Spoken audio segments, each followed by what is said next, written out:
Le matin de mes 18 ans, j'ai transféré 4,2 millions de dollars vers un lieu que personne dans ma famille ne pourrait jamais atteindre, et je l'ai fait avant qu'un seul d'entre eux ne se réveille. C'était un mardi. J'étais assise au bord de mon lit dans le noir, mon ordinateur portable en équilibre sur mes genoux, les vieilles lunettes de lecture de ma grand-mère pliées sur la table de chevet où je les gardais comme une promesse, et j'ai signé le dernier des documents qui faisaient de cet argent, légalement et de manière permanente, ma propriété exclusive. La fiducie a été clôturée à 6h04 du matin. En bas, la machine à café n'avait même pas encore commencé son cycle. Ma mère dormait encore. Mon père dormait encore. Ma sœur, Sophie, 2 portes plus loin, rêvait, j'imaginais, à la maison qu'elle avait déjà choisie. D'aussi loin que je me souvienne, on avait parlé de cet argent dans notre maison de la même manière que d'autres familles parlaient de la météo. Il était simplement là, une réalité à l'horizon, quelque chose qui nous appartenait à tous parce que nous vivions tous sous le même toit. Ma grand-mère avait passé 40 ans à bâtir une boulangerie de gros qui fournissait des restaurants et des épiceries à travers les Carolines, se levant tous les matins à 3 heures, et à sa mort, elle m'a laissé à moi seul les fruits de cette vie. Elle avait observé la manière dont on me traitait dans cette maison. Elle savait exactement ce qu'elle faisait. Mais un testament n'est pas la même chose que le contrôle, et jusqu'au matin de mes 18 ans, je ne pouvais pas en toucher un centime, et eux non plus, techniquement. Cet intervalle d'années avait été la chose la plus dangereuse de ma vie, car mes parents l'avaient passé à planifier. J'avais entendu mon père au téléphone. J'avais vu les onglets du navigateur de ma mère. Il parlait de « l'argent de la famille » et de « quand Léa sera majeure » et « une fois que ce sera débloqué », comme si le jour où je devenais adulte était le jour où une chambre forte s'ouvrirait en grand pour tout le monde sauf pour moi. Alors, je n'ai pas attendu qu'il l'ouvre. Je l'ai fermé en premier. Je suis restée assise là, dans la lumière grise, à écouter la maison respirer, me sentant plus calme que je ne l'avais été depuis des années. Et j'ai pensé, quoi qu'il arrive au petit déjeuner, il est déjà trop tard pour qu'il puisse annuler cela. Je n'avais pas toujours été aussi prudente.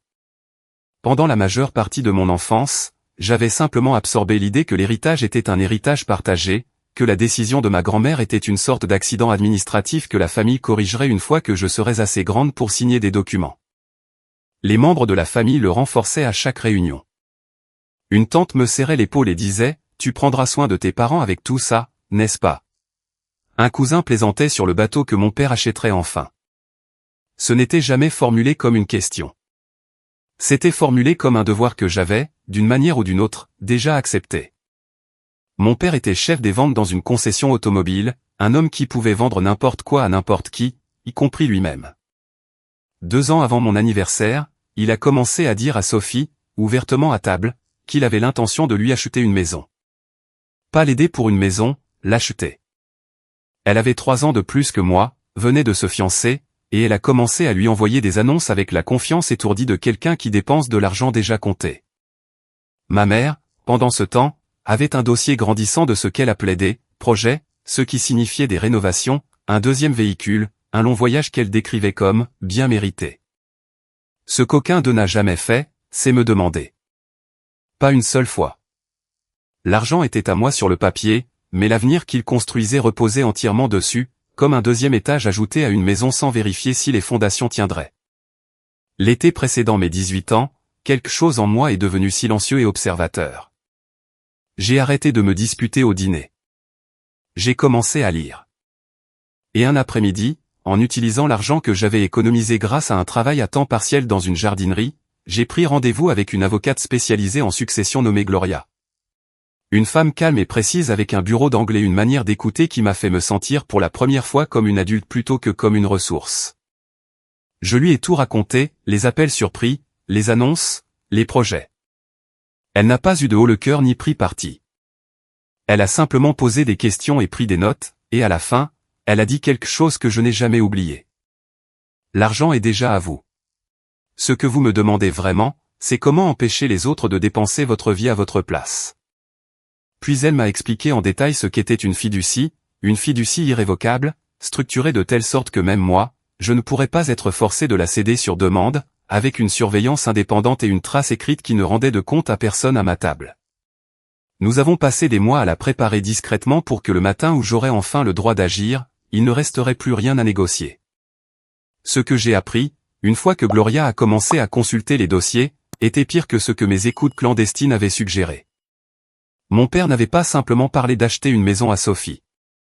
Il avait versé un acompte sur une maison à 2 étages avec un large porche au nord de Charlotte. Et il avait signé un compromis de vente conditionné à un financement qu'il n'avait pas. Le financement, je le comprenais maintenant, c'était moi.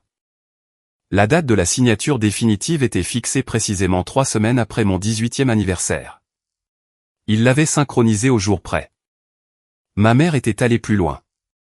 Elle s'était portée co-emprunteur pour un prêt sur un véhicule de luxe, 62 000 $ avec des mensualités qui éclipsaient tout ce que le ménage gagnait réellement.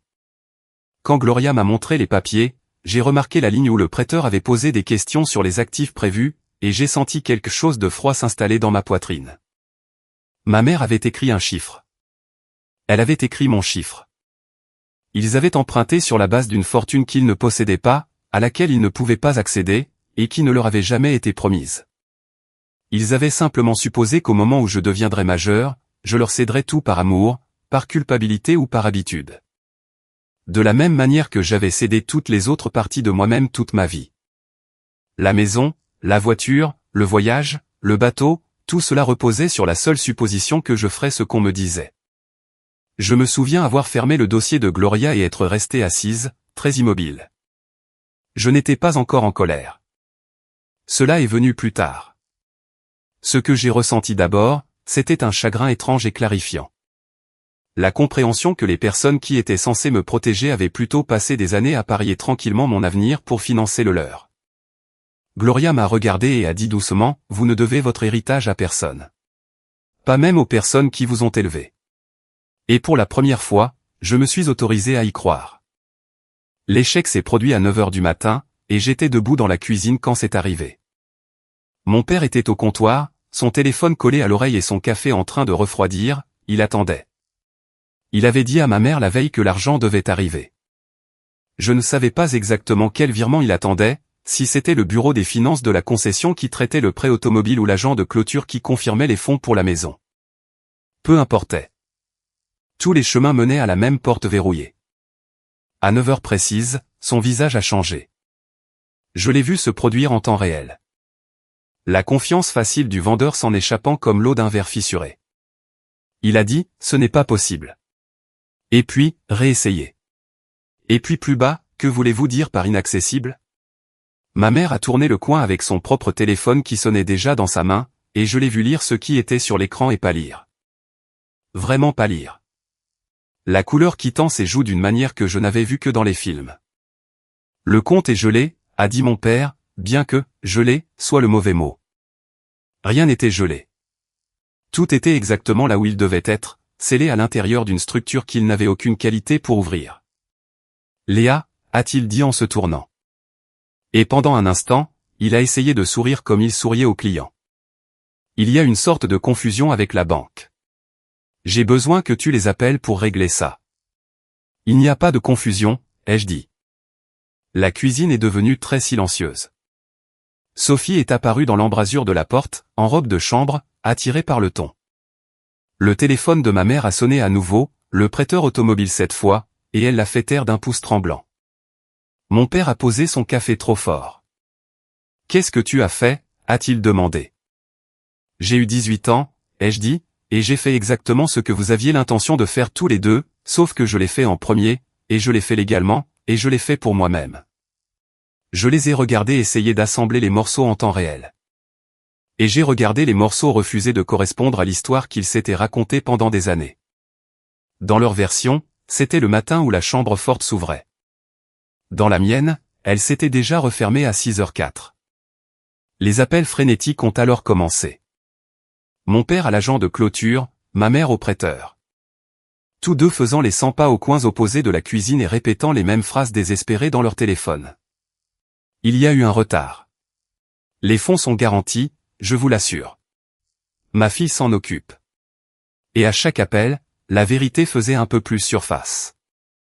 Pas pour moi, je la connaissais déjà, mais pour eux. Rien de tout cela n'avait jamais été réel. La maison, la voiture, tout cet avenir étincelant avait reposé sur une seule supposition concernant une fille à qui il n'avait jamais pris la peine de demander. À 9h30, ma mère était assise à table, la tête entre les mains. Mon père était toujours debout, car les hommes comme mon père ne s'assoient pas quand ils sont en train de perdre. Et j'ai réalisé, en les regardant, que je n'avais plus peur d'aucun d'eux. Les cris ont commencé une fois que les téléphones se sont tus, parce qu'il n'y avait plus personne à l'autre bout du fil disposé à faire semblant. Annule ça, a dit mon père. Il l'a dit de la manière dont il devait l'avoir dit à une centaine d'acheteurs hésitants, fermes, chaleureux, absolument certains. Quoi que tu aies signé, nous retournerons ensemble chez l'avocat et nous annulerons tout. Tu es une enfant, Léa.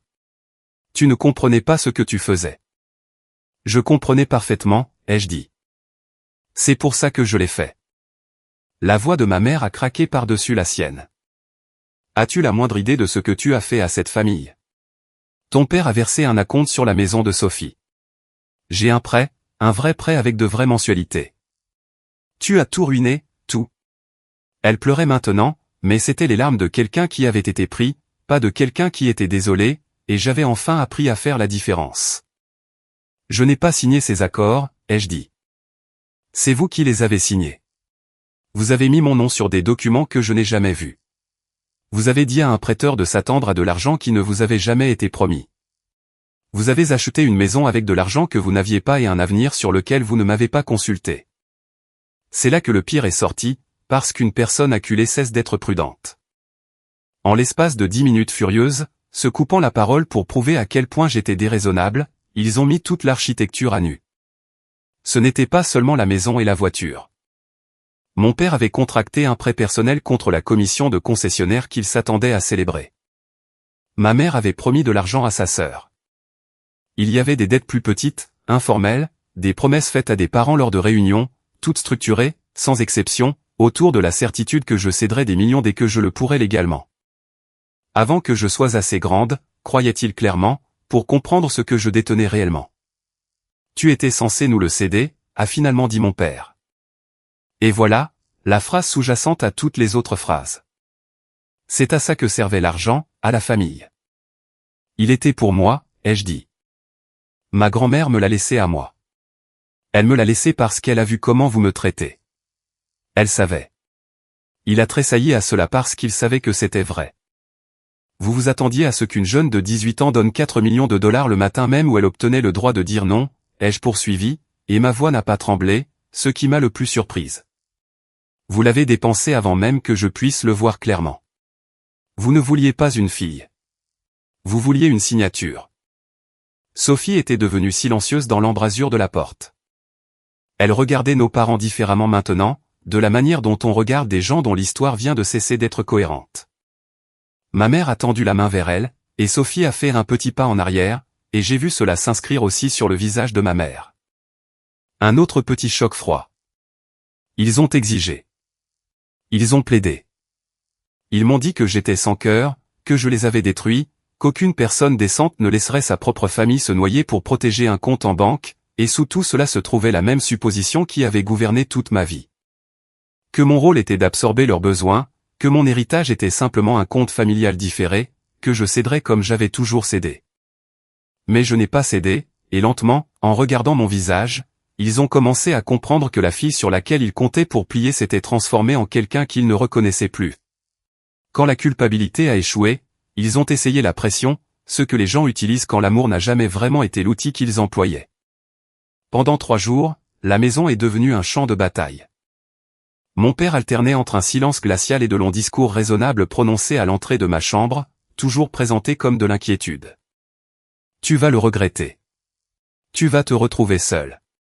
La famille, c'est tout ce que tu as. Ma mère a cessé de me parler complètement, puis a pleuré bruyamment dans la pièce voisine où j'étais sûr de l'entendre. Puis a laissé des brochures de la maison sur la table de la cuisine comme de petites accusations.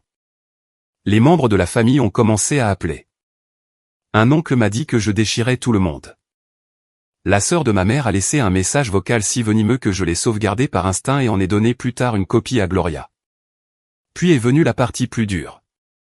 Mon père a suggéré, pas tout à fait comme une menace, mais presque, que je ne pourrais pas rester dans la maison si j'agissais contre la famille. Il a laissé entendre qu'il y avait des documents que j'avais signés en tant que mineur, des faveurs, une voiture à mon nom, des choses qu'il pourrait rendre difficiles. C'était un homme qui avait passé sa vie à convaincre les gens que la résistance était plus coûteuse que la capitulation. Mais je n'avais pas construit la fiducie seule, et c'est la chose qu'il n'avait jamais prise en compte. J'ai appelé Gloria et en moins d'une heure, les réponses sont revenues, claires et inébranlables. La fiducie était irrévocable. Il n'y avait aucun mécanisme, aucun, par lequel la pression, la culpabilité ou un changement d'avis pourrait la forcer à s'ouvrir. La maison pour laquelle mon père s'était engagé était son obligation et la sienne seule, signée à son nom. Le prêt automobile était celui de ma mère, co-signé avec une fausse déclaration d'actifs qui, a noté soigneusement Gloria, était en soi un grave problème pour ma mère et non pour moi. Chaque dette qu'ils avaient drapée sur mon avenir appartenait, aux yeux de la loi, exactement là où ils l'avaient placée, sur eux-mêmes. Gloria a envoyé une unique lettre formelle à mes parents en mon nom. Elle faisait 2 pages et était d'une politesse dévastatrice. Elle confirmait que je n'assumerais, ne garantirais, n'annulerais ni ne financerais aucune obligation qu'ils avaient contractée. Elle documentait la fausse déclaration sur le prêt. Elle demandait, avec une douceur d'avocate, que toute communication future concernant l'héritage passe par son cabinet.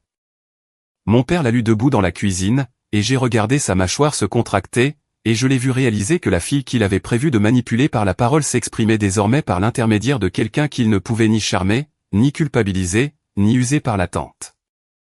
Il a posé la lettre très soigneusement, de la manière dont on pose quelque chose qui vous a brûlé, et il n'a pas dit un mot.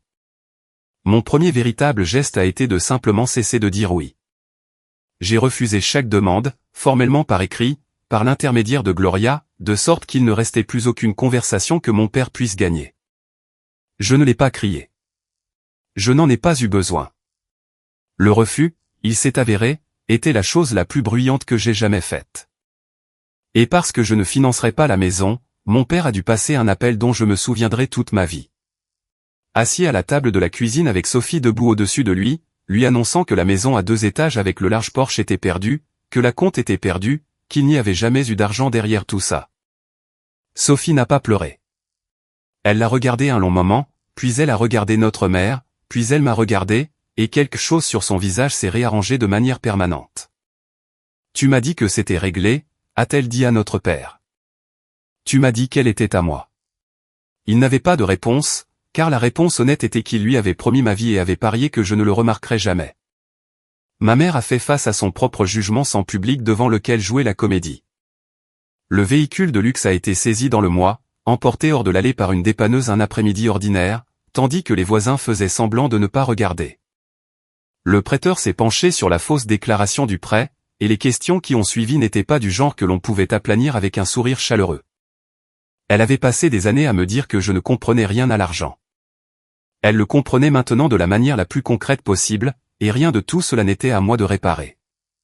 Ils sont venus me voir ensemble, finalement, comme j'avais toujours su qu'ils le feraient, et ma mère a prononcé les mots qu'elle avait dû répéter. Nous sommes ta famille. Tu dois nous aider. Tu as tout cet argent et nous nous noyons. J'ai refusé chaque demande, et je l'ai fait calmement, car le calme était la seule chose qu'ils n'avaient jamais pu me prendre. Vous avez dépensé des millions de mes dollars, ai-je dit, et vous ne m'avez jamais demandé une seule fois, pas une seule.